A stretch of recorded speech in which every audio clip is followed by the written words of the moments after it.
All of this is disheartening.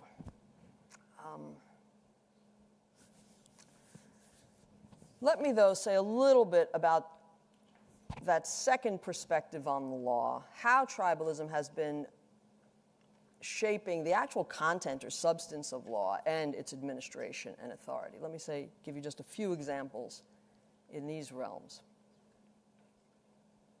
In substance, what the laws are, we've got rampant regulations designed largely to cater to tribes. For that same purpose, our legal system is riddled with exemptions, subsidies, carve-outs, tax deductions for the group of the month, the tribe of the time.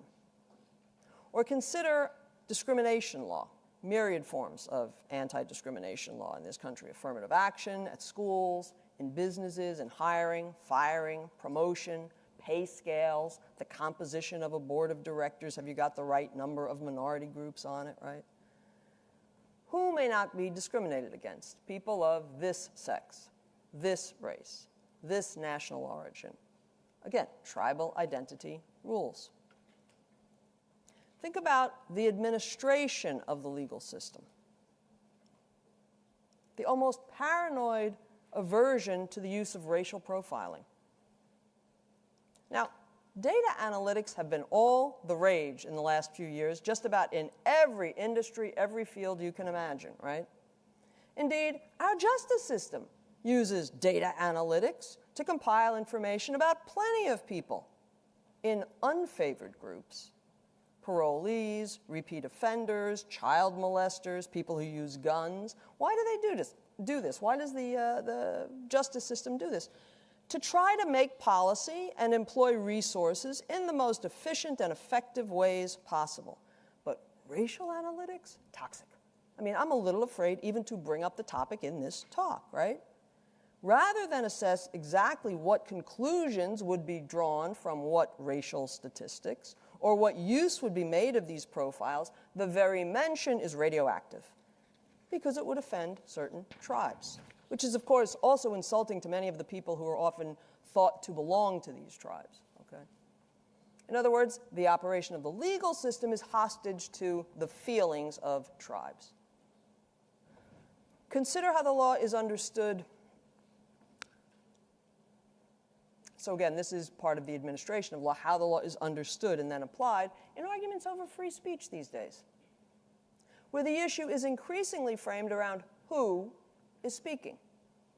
Your right to speak is superseded by the question, well, which tribe needs to have its views amplified? The identity of the speaker establishes whether or not his speech will be respected. The legal question has become not whether your speech infringes on anybody else's rights, but who is speaking? Do you say that as a woman, as a black person, right? If a black woman says blue lives matter, referring to cops, well, that's probably okay, right? But if a white man says it, it's hate speech, insensitivity training for you, or sensitivity training for you, right? The point is, increasingly, we find double standards in the protection of free speech. One standard is the law, the other standard is the tribe. Some tribes, right? If you offend Muslims or gays or blacks, no.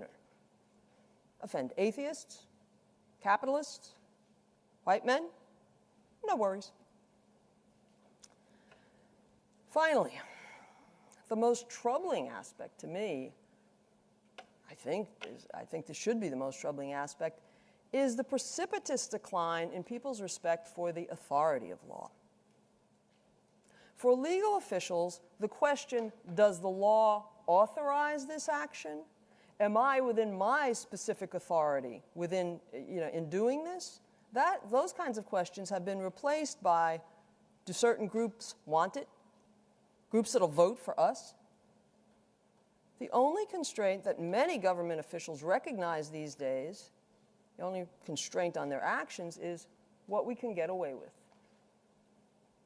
We don't have to vote on a high court nominee. We can get away with it.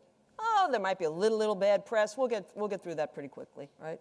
We don't have to pass a budget and pay the government's bills. We can get away with it. We don't have to name commissioners to a government body if we don't like that body, right? Our governors are increasingly willing to defy the law, and the only authority that's respected is the demands of the tribe. We must give them what they want, so they vote for us.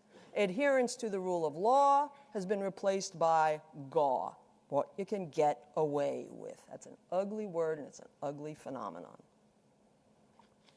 Now, to be sure, not every failing of our legal system can be attributed to tribalism, but many of our laws, compromises and fractures and failures, are manifestations of tribalist premises.